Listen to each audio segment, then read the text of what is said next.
think, being poor all the time, being a minister's wife, you didn't have much of anything. But that was true my whole life. I never had anything extra because we always had to use what little stuff we had for eating and staying alive. I was born at home in Jade, Kentucky. Doctors didn't come out much in those days. I mean, they'd come out to the house, but you didn't go to the hospital. I only know that my dad's mom and dad were born in Missouri somewhere. That's where he seems to think that they were born. But he worked at the oil refinery that was there, just a little small place. And we did okay as long as he was working there. We moved from the farm to the house on the opposite side of the river, and we lived there for several years. And when they closed that plant down, as many of them as wanted to go with the company, it was the Texola company, they would have moved us with them to another state, and my dad would have had work, but he wouldn't leave. So it made it even harder on us. We only had 3 rooms in our house, and Mom and Dad's bed was against the wall, what would have been normally somebody's living room. But it had a big open fireplace. And there was another bed at the foot of their bed. We had just a small place to walk between the 2 beds. And Betty and Rita and I all were in the same bed. And the bed that we were in was one of these that just has a row of springs. So Betty would lay in the middle, and me and Rita would lay on each side. And she'd sink down, and we'd roll over against her. Not very comfortable for Betty Jo. And the boys' back bedroom had a big open fireplace in it, but they never used it because something was wrong with it.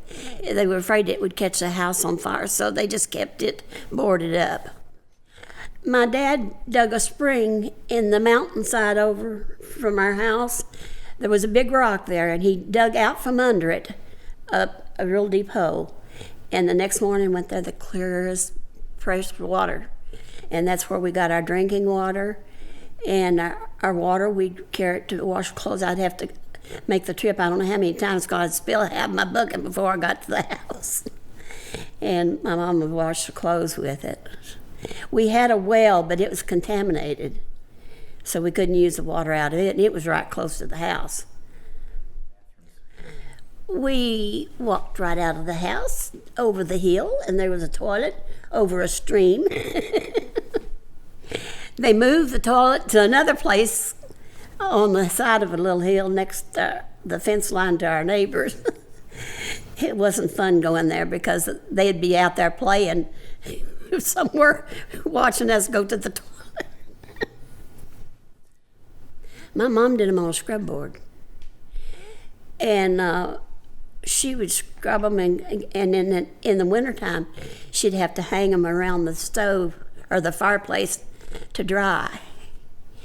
But in the summertime, Dad had built a thing outside that had a roof on it, and we had a stove that we set there, and she would heat up her water on that, and she had the old irons that were, just all iron through, and you set them on there, get them hot, and by the time you got them off and ironed just a little bit, they'd be cooled down again. So she had 3 irons, and she'd keep changing, keeping one hot. And the boys wore overalls, and those are so hard to iron. And I can remember when Mom was pregnant with Kay, she was up there trying to wash clothes and iron. I felt so bad for her, but I couldn't say anything because I wasn't supposed to know she was pregnant. Why weren't you supposed to know she was pregnant? She wouldn't talk about it. So how did they teach you about sex? She didn't. Betty Jo did. She didn't teach me about that. She taught me about periods and things like that. My mom did about all of it. She always had come up with something. Sometimes it wasn't much that we'd have to eat, but she canned all summer long. And Dad killed hogs in the fall, 3 hogs. So that was our meat, and we had chickens, and we had eggs. So that was most of our food combined. Because she canned all kinds of green beans and corn, and we raised potatoes. I remember him putting like 12 bushel in the warm house where it was the what we call the warm house was built down under the ground part of it, and it's kept it cool. And we would set our milk inside there in a little stream that water flowed through that kept our milk from souring so quickly. We didn't have any freezer or refrigerator or electricity even. Oh, you didn't have electricity? We didn't have electricity for a long time. And Dad wired the house himself. And he was just waiting for them to build poles and come up and put electricity in. And they came about a month before we moved and put electricity in. First thing was an ice box. And it seemed like they got the refrigerator after I left home. I think Kay and Dennis or Kay and Rita or somebody in them got them maybe a used one. I'm not real sure where that one came from. Gee, I don't even remember having a toy. No, Mom would always try to cook something, especially if she had anything to cook. And she always tried to have something for us for Christmas. Sometimes it would just be a pencil and a coloring book or something she would make it. Tried to make everything special for us. And it was really difficult because she didn't have anything to do it with. And I can remember one Christmas when my dad, and I don't know where he got the Santa Claus suit, but he had a Santa Claus suit, and Ursula and Thurston both got a bicycle. And I think I got a doll. And maybe Rita got a doll. Kay wasn't born, I don't think. I don't remember if Betty Jo got anything. I just don't remember. But she always tried to look ahead and save a little bit of money if they had it to save, so she could make it a special time for us. And like for my birthday one time, I thought sure it wasn't going to be anything, Well, she made a hunt for us for the cake. She took a cake and baked it and took it to the upper part of our farm, and we had an old house up there. And so she spread this cake out, wrapped it, and put it in the fireplace up there. And then she did a treasure hunt. We had to go different places looking for clues to where to go to next. And we ended up in that house, and my birthday cake was there.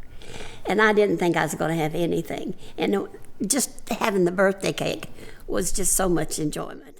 Rita and Johnny. I spent more time with them because they were closer to my age. Betty Jo always acted like she was an adult. And they would play with me. We'd go outside and play a lot and do a lot of pretending of what we were doing and stuff. And I'd try to make them help me plow.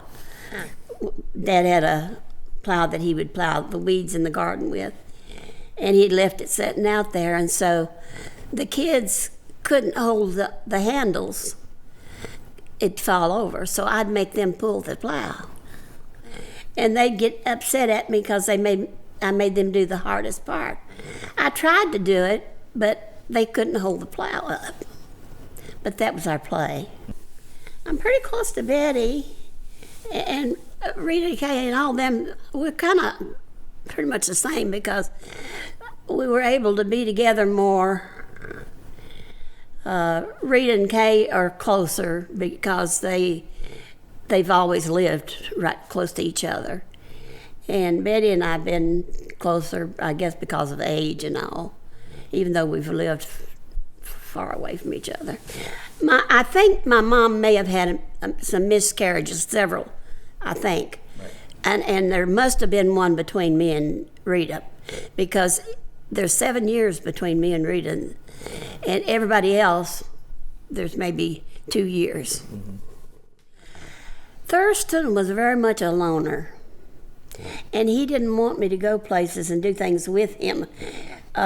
Ursula would always take me with him when he'd have to go cut a tree down for wood in the fireplace. Or he'd take me out in the field and let me help him plow or something like that. Thurston wouldn't do that. He was totally alone. He didn't want anybody with him. So he was really pretty much alone. He and Ursula would do a few things together, but not a lot. Thurston's the oldest, and he's quiet. He doesn't say much. And he's still that way. Every time I call him, well, I've been thinking about calling you. It's always, I've been thinking about doing it, but he never would do it. He did it a few times when I was real sick. Oh, we did quite a bit together, but I was 2 years younger than her and much more immature. So she usually hung around some of her friends from high school more. They would do more things together than, she just didn't take me as much because I was like a little kid to her. Johnny, he was just Johnny. He was real friendly with everybody, but I don't remember doing much with him at all. And I'm still not close to Johnny. I stop and see him when we're on the road. He came to my house one time when I lived in New Orleans. He didn't stay 5 minutes and he's gone. That's the way he was. He wouldn't come. He'd come up to Mom's house and he'd stay just a short time and he'd take off again. Go to Sharon's house where her mom and dad lived. And he'd come back up to the house after a while, stay a little while longer, and then when we'd get those sessions when we all would sing and talk, he would stay, and talk with us a lot longer. But he never seemed to be close to us. I guess he needed other friends other than his brothers and sisters. He'd had them long enough. Well, we took a boat and crossed the river and walked across the cornfield and up the railroad track to the school on the side of the hill. The river would freeze over all the way across. And so we were not allowed to go to school because we couldn't get across.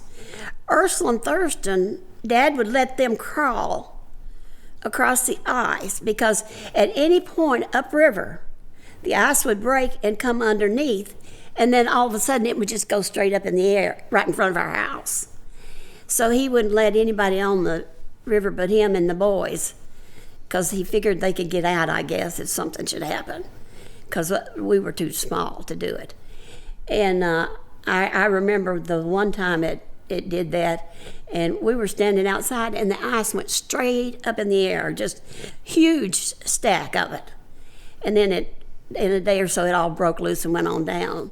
We had a one-room schoolhouse, and all 8 grades were in it, but there wasn't always somebody for each grade. And when I was in 3rd grade, I think I was in 3rd grade by myself. And then later on, the Davis boys were there, and Clifford and I were in the same grade, so we usually had a desk that we sat together in. There may be 2, there may be 3. The biggest class was the beginner class. And there'd be a bunch of little kids at the table, but it seemed like by the time they graduated, there was just 1 or 2 here and 1 or 2 there. And our teacher had finished high school, and she would go to college in the summer and then teach in the fall. I was in Glee Club. I sang with the Glee Club. I don't even remember how I got there, because the reason I didn't get to do anything is I didn't have any way of getting in town to be with the kids and practice, So I very seldom, but they did the Glee Club and had some practice time when we were at school, and that's how I was able to do that. And then I think it was Kathy that Uncle Clay would take her down, and I got to go down to sing on special occasions when he'd take us, because we didn't have a car, I don't think, at that time. They were pretty hard on us the whole time. I remember the one time with Rita, I guess I've related it to you before, but her and Johnny had gotten a little tiff about something, and Daddy told her to tell him she was sorry. and she wouldn't do it. And he whipped her, I mean really whipped her, and said, tell him you're sorry, and she wouldn't do it. And I had my fist balled up like this. I was going to hit Daddy. And I sit there and think, Wanda, you're going to make it worse if you do touch him. And I finally didn't do it. But he just kept hitting her, and she was just a little thing. She wasn't very old. She would whip us and stuff like that, but not as bad as Dad. Julia Clay Tuggle. Just hang out and talk. Sometimes she would come to my house. Sometimes I would go to her house. I guess my favorite cousin was Kathy, because she lived closer, and we went to school together, and I could go to her house and spend the night, or she could come to my house and spend the night. It was mostly me going to her house and spend the night. Her mom and dad didn't always let her go away from home much. And my aunt would curl her hair like she was Shirley Temple.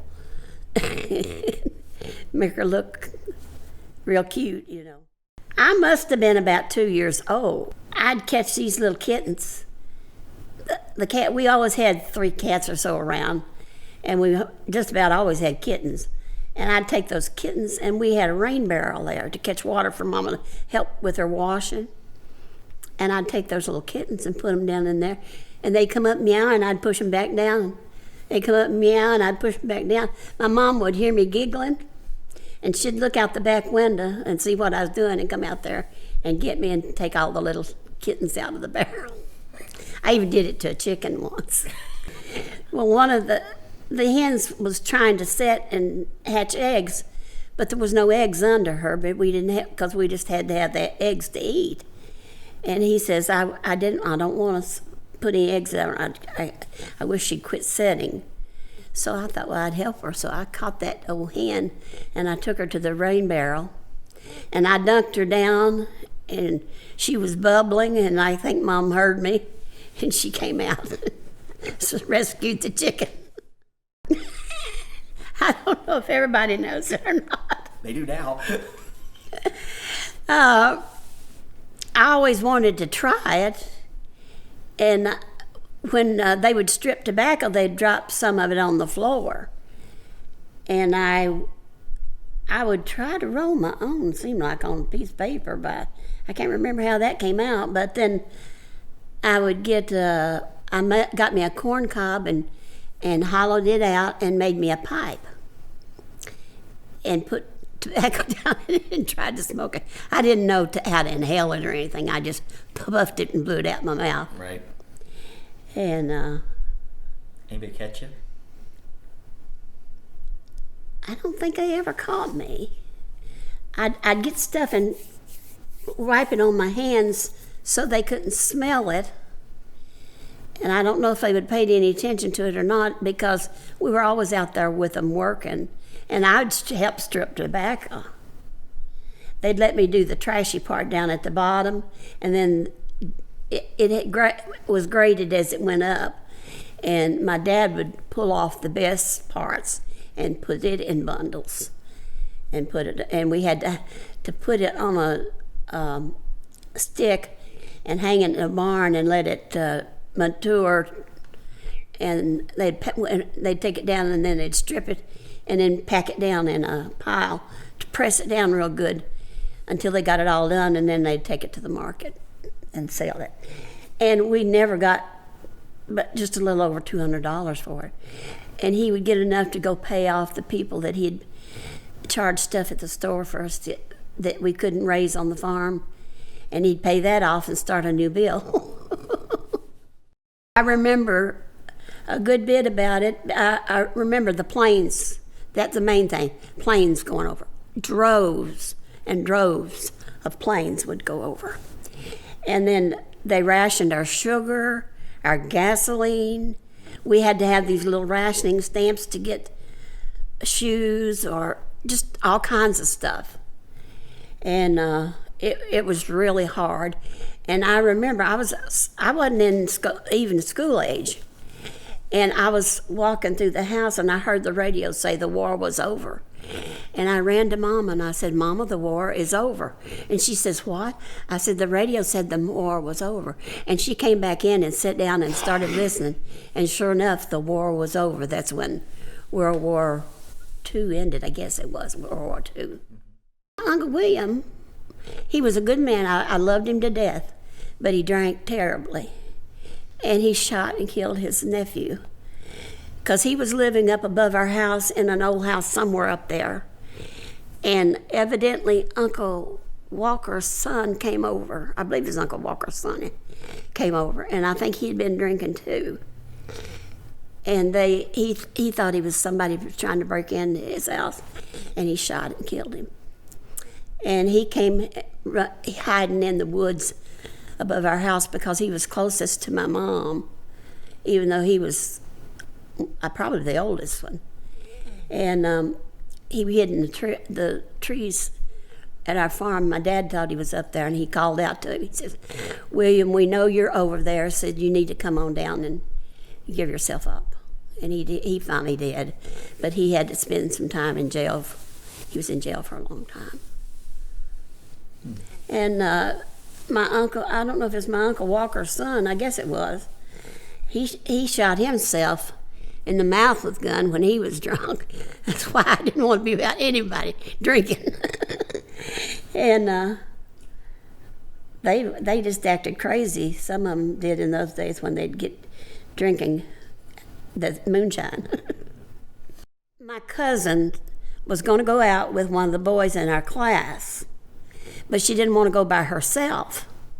So he got his friend to go with us. And so my mom let me go. And as soon as we got in the car and he pulled away, this guy tried to put his arm around me. I said, you get on your side of the car. And I'll stay on mine. They laughed. They told all the kids at school the next day about it. Everybody was laughing at me. I didn't care.